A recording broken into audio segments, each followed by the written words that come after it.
Oh, and we are live. Welcome back, everybody, to RoofCon 5 2023, Orlando, Florida, Orange County Convention Center. We are back live and in person today. I have two phenomenal guests. I got BDR, I got Lance Bachman. How the hell are you guys doing today? Great. Thanks for having me, Ty. Josh, nice to see you, my man. You too. Great. Thank you. Yeah, man. Thank you guys for coming on the show. Lance, we got to talk briefly, so I don't know a whole lot about your story. BDR, I followed you for I don't know, 2, 3, 4 years now, man. You're rocking it. You're crushing it. You are running for Canadians president this year. I will be the first Canadian president if I have my way. Right? Yeah, right? We need a president in Canada right now. Yeah, there you go. We need one in America. No doubt. So why don't we'll start with you and let's see where you been, what's going on. I know you're here today incognito, but what's going on? We've got a lot of new stuff going on. We've got a new tool line that we're releasing this year with the new Hammerhead, along with the new Green Ripper and that stamp hammer. So I've been working alongside with Prime Line. We've been developing new tools, working with the manufacturing, developing new ideas, and also doing marketing and video production for other companies in the industry. So I've been doing a lot of stuff. Still roofing too. I haven't quit roofing yet. So nice. Just finished the roof in Muskoka, nice metal roof. Good. And this is my holiday. I came right off the roof to here, snowing and blowing up in Canada. We got a nice snowstorm came in as I left, so I said, "See ya." Hasta luego, baby. That's awesome, man. I'm sure Hunter will appreciate that you're here, man. We appreciate you being at RoofCon. This is kind of like we're all calling it BroCon because it's like a family reunion. It's the first one to kind of kick off the roofing conference season before winter sets in here in the States. So Lance, give us a little backstory on what it is that you do, how you got here and what it's like now. I mean, how I got here, I still don't know. I'm trying to figure that out, truthfully. Once you do, let me know. Yeah, no doubt. I used to own a digital agency, One SEO. I sold that to private equity. I own HVAC companies. I own roofing companies, IT companies, other technology companies. And truthfully, I partner with people now and I grow their companies to where they can sell them to private equity firms. You know, my goal and mission now is to get as many multimillionaires out there in these businesses that are small, that don't have belief in themselves, they don't have systems, processes, leadership, and literally scale them and sell them. I just sold Cherry Roofing to Vertex. It was a great exit, and when you're getting life-changing money for people, it's a big deal. It is, and that's a lot of money. It was a lot. Listen, I mean, I tell people, when you're getting mid-8 figures for companies and you're walking away with 8 figures, that's life-changing money. And some people say it's not enough, and I'm like, wow. I mean, I grew up in an orphanage, group home, foster care system, seeing hell and back. Like, you could have handed me a cheese dog for the rest of my life, I'd have been grateful, right? I mean, like, right. Let alone 8 figures. So it's all relative. You know, the people that want to take this journey with me, I've been blessed. I've played one. I just got a new CEO for LV Capital. He started on Monday, Bill Rizal. He's been in and out of my organizations for 20 years. So we're growing, and we're growing fast, and we're very lucky. That's awesome. How did you get into what it is that you're doing today? Believe it or not, did you go to school? I did go to school, but I mean, school's for fools. Now, I say that jokingly. I mean, I just don't think school gives you real life experiences. Okay. I think, I can go learn 2 + 2 = 4 anywhere in the world. Right on. I mean, think about how many people are successful without college degrees. I'm not trying to disrespect. I do have them, right? And I was the vice president of AT&T for the whole entire country, youngest officer. I think when you want to learn and you have interest in things and you want to build things, it's a whole different body style than somebody that wants to go to school. I believe school makes employees. Mm-hmm. School makes robots. They teach you. Nowhere in the world can you go and get a job besides a teacher, besides what school is designed for. Mm-hmm. I mean, and that's not, but listen, I love teachers. I think it's an honorable thing. I'm not being rude. Yeah. But we need them. You need them. Yeah. But, I try and teach my children outside of school what life's really about, what P&Ls are, what marketing is, what advertising is, what sales. And if someone said to me, what I want my son's first job to be, I'm like, I think everyone should have to sell, to learn how to communicate, to learn how to talk to people. Yes. I mean, it's life's biggest skill. It really is. We saw each other. We knew who each other were. You're from your pit. And we walked up, we started talking for 5 minutes. Right. Now we're doing it's not hard. It's really simple. I just met you. I got the best damn roofer. What I do, I pull up my Instagram. I followed you. It ain't hard. Be nice. Yeah, talk. That's right. And that's what it is. Communication is, especially in this day and age, a lot of people are communicating through social media, and that's probably how we first met, somewhere along the line, especially with us. We knew each other before we met each other.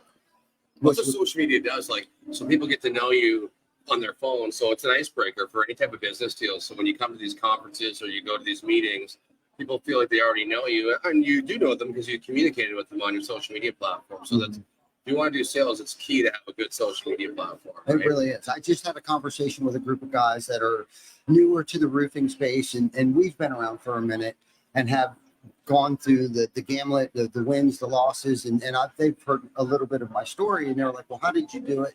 Or what should we do at this phase? And I was like, social media. You need to really have a good social media presence. Like, yes, you can have a personal page, but your personal page should also be treated as a professional page too. Like, you don't want to be posting stuff about like what you and your asshole buddies did last night, unless you're BDR, because that's more good to the roofers, right? Yeah. A little more personal for the roofers. right, exactly. And that's not what I meant at all. But for those guys that are trying to get into their own space, their own rhythm, it's like, post stuff. When you look at my social media right now, it's my team tagging me and stuff, and stuff that we do. Like, my team tagged me and this stuff, and it's like, that's when someone's looking for a roofing contractor, and they not only do they want to know what the brand is, but who is the brand, who is the individual. It doesn't matter what you need done on your home, or if you're going to buy a car or whatever it is. You do research first, right? We all do that. It's a technology-driven state of mind today. So the first thing everybody does, they go on their social media page. Well, I don't want to be posting stuff on my social media that isn't relevant to what it is that I do today. I want them to see what it is that I do, who I am. I got a family. I'm Ty Backer, as transparent and as fluent as possible as I can possibly be on my social media platform. A post from 10 years ago, I was posting probably pretty ranky stuff that was on my social media. You know what I mean? Social media will kill people. Yes. And I try to explain to people, obviously I owned one of the biggest digital agencies in the country at one point before I sold it. I'm totally completely out. So I tell people, the nice part about me, I got nothing to sell you. So I really don't give a shit when I talk about digital marketing. I love it for 30 years. I love it. And I'll tell you a true story. And I'm not a Republican or Democrat, because I think they're both criminals, right? So for me, like, Amen. When people say, well, I'm this or I'm that, I'm like, good for you, because I'm neither. I don't vote. I don't care. But I saw a guy who I was friends with, I did a lot of business with, and he wrote something about the president of the United States. And I actually agreed with him what he said. I never gave him an ounce of business again. Because I was like, anyone that's going to go out there and disrespect the 50% of the people out there that give him money, because he didn't know my view was his view. We don't have a right to push our will over people. Makes sense? And I just really believe that. And so I truly believe, like, if that's your persona, that's great. Run with it, right? But no, you're alienating 50% of the people. Yeah. I don't want to alienate anyone. My social media, I want to inspire people, make people see I'm a family guy. I love my children more. I love my children more than anything in the world. And I love business. I love building businesses. I enjoy it. I'm not out to hurt anyone through social media. Some people want to call people out, be nasty. It depends what you want out of it. Yeah, no doubt. Well, media can be dangerous too. Like, they know they want to make you guys argue. It's like divide and conquer. So there's so many argumentative points right now. There's a war going on right now. Pick a side, right? Pick a president. So they use it against people. People lose their time in media. I mean, I know I portray the character that I portray, but I don't spend time wasting on arguments. I don't spend my time, trying to convince somebody that my video is funny. Either you like it or you don't. And I find people, they get into the media and they get lost in media. So instead of actually doing something that's progressive to better your business or better yourself, for 8 hours a day, they're arguing over politics. They're arguing over something that doesn't matter in their business or their life. And it's not just one person doing it. It's 70% of the people on social media. Yeah. And that's why when I do media, I like to do comedy. Because even if you don't like my point of view, you can still laugh at me and make fun of me. It's hilarious. That's the whole point of my satires. I'm making fun of my roofer. I'm making fun of myself. I'm just making fun of a roofer's life, which is my life. But it's glamorized, obviously, right? Yeah. But I mean, comedy I always found is the best. It's the best door knocker. No doubt. Just make someone laugh. It's only you got fear or happiness, right? So when you smile, there's one reaction you got, right? The other one's just gonna be mad. So you only get that one choice. So I find comedy always breaks the door. Even if they hate me for my comedy, it still made them laugh, right? So they still broke them a little bit, right? Exactly. So exactly. Now, in social media today, and where the roofing space is, since we're all kind of in the space now, it's never been in a space that it's in right now. the technology, the private equity, the tools today, even the products that we're using today has evolved. I would say even as recent as the past 5 years, but it has evolved. I mean, the past decade is just For tool development, it's been crazy, Yes. right? I'm working personally with Primeline Tools to develop new tools just in the industry, like hands-on tools, and it's amazing what it's done for the industry. You know what I mean? for sure. I mean, I can only speak from my perspective. So I met Josh, right? And the first thing he does is pulls out and showed me this awesome metal roof he just did. It's beautiful, right? Thank you. And I've never sold a roof. I've never been on a roof. I've only been in roofing for now 2.5 years, right? I mean, full transparency. 27. I know 7 years. I've never been in a home and sold a roof or siding, but yet I sold and grown multiple. I sold one now to private equity, where most people don't do that in a lifetime, right? And I think my approach is, from just the outside, I look at it as a business, total business, and I don't get caught up in when people say what supplier is better, Beacon, ABC, or SRS. Well, it's which one probably you have the best relationship with. Like, I have a great one with Ethan from Beacon, right? So it's going to be very hard for me to leave Ethan from Beacon, but I have a great one with Alex from SRS too. So it's two good relationships, but it's who treats you better. You know, people. I asked at Revolt speaking. I said, "What's better? You know, GAF or what's the other side? IKO. Yeah, or Owens Corning or whatever." Yeah. And people started arguing, and I'm laughing. I'm like, the homeowner don't give a shit. They're buying you. They're buying Right. Josh. They're buying Ty. They're not buying me because they never get to meet me. But that's who they're buying. Yep. And you know, the space is changing fast because I think, you know, people are getting more vocal and speaking about what the real metrics are, KPIs, what's changing. Treat it like a business, and you're going to do very, very well. Instead of having a lifestyle business, like you said, I make great money doing it. Mhm. Instead, what I say to you right now, scale and sell it, right? Yeah. Because my mind is cash out, Yeah. and get money and change your family's generational wealth. Yes. Yeah, no, I love that. So speaking on that topic, so since you're kind of in the private equity, the exit. Oh, I'm not private equity. Benny just tried telling me that I'm not. That comes to the, and I'm not. And that's not being rude. I'm more of a partner. Does that make sense? Yeah. So I come in, and my team, like that's my team over there. That's Bill, where's our CEO. That's Jim Rupert right there, Dean, and you know back here we come in and we evaluate the company That was going to be my next and question. say what's all the things you're missing, Yes. and then we say, okay, we have the back end for you. Clearly, I hope I know marketing at this point, right? You know, accounting, systems, processes, everything's in house. So I don't own an agency. I don't own an accounting firm. I don't own any of these things. So I have nothing to sell you. Except, and I don't take a salary from any of my companies. It's a very different model. I come in, partner with you, we grow it, and then we sell it. It's a very So different model. basically, you help, if we were looking to sell, you would come in and fix whatever's broken. We do it together. Okay. And what else? What does that look like? Like, what are you looking for to fix? I'm looking for first. I'm looking for the other right leadership in place, right? Because you can't sell something if you got to stay, right? Because really, if Josh is the organization and he doesn't have a number two that can run the organization, it gets very scary. Because if I hand Josh $10 million, do you think your life's going to change a little bit?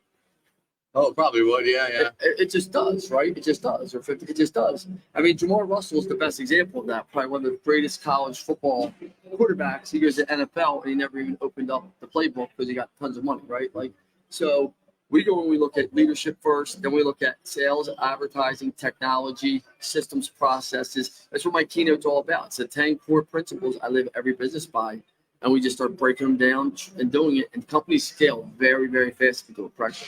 Obviously, sales and training is the biggest thing. Yeah.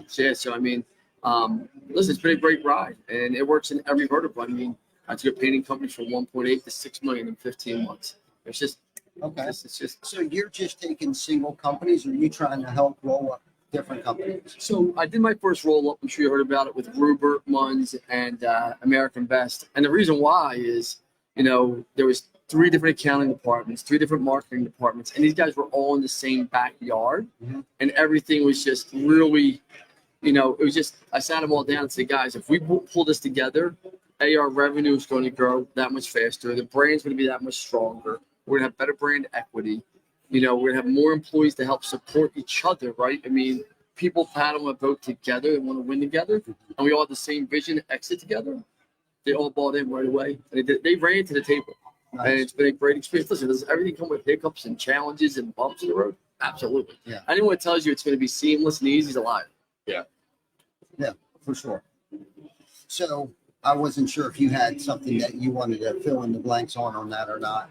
Have you thought about selling or? So, okay, we have a totally different demographic in Canada, right? Like, there's 28 million people in Florida, I think, 30 million people in Florida, and that's our whole country. So we don't like the processes that are happening here in America aren't happening in Canada yet.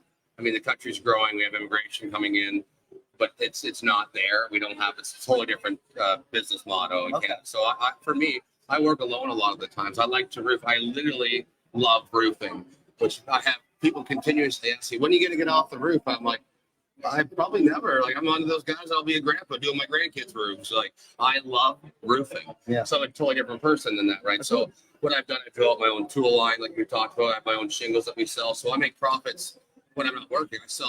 I probably sold 3 roofs today that I don't know. I'll get the check at the end of the week, right? Nice. So I make passive income. So it's a little different setup for me, but I have scaled myself in a very unique and different way with social media, with marketing.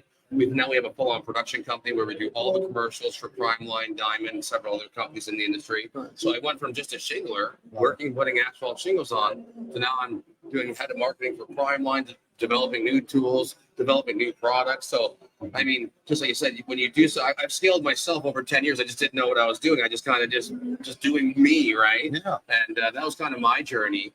And I've seen what happens in the States. I always come to these conferences and everyone's these big $1 million companies. Now it's like, maybe one day I'll move to Florida. Yeah. And that's my next goals now is probably leave Canada as I get older and start a business in the States, but I'll have to have him come help me. They say a shot at you. I definitely move Canada to go to Florida. Now I'm joking. Yeah, I love that. I love that. This has been a great podcast. I really appreciate you guys coming on here. So if anyone wanted to reach out to you, Lance, what's the best way they can contact you? 215-796-4393. It's my cell phone, 215-796-4393. I will respond. Text messages better than phone call. And you're currently looking for clients to bring on? No, I don't. No, I mean, we have companies that are growing. You know, if the right partner came on, we talk about it. Okay. No, we're not currently. Okay, cool. How about you? Reach me. I'm on social media. Pretty easy guy to find. Yeah. You just Google Best Damn Best Damn Roofer, Roofer. Josh Bigger. A lot going on. So I want to say this is a lot nicer than the last time I was on here. I got carried away at either IRE and No, it's good. Black and White Roofing took me the night before, and I had an interview with you in the morning there. I was a little rough that day. Yeah, So. I'm glad you came on. Thank you for coming over here, and thank you for taking the time to come and see us. Beautiful production. Thank you. Thank you. Yes. Great. Thank Thank you. you. Yep. Big time. All right. Thank you.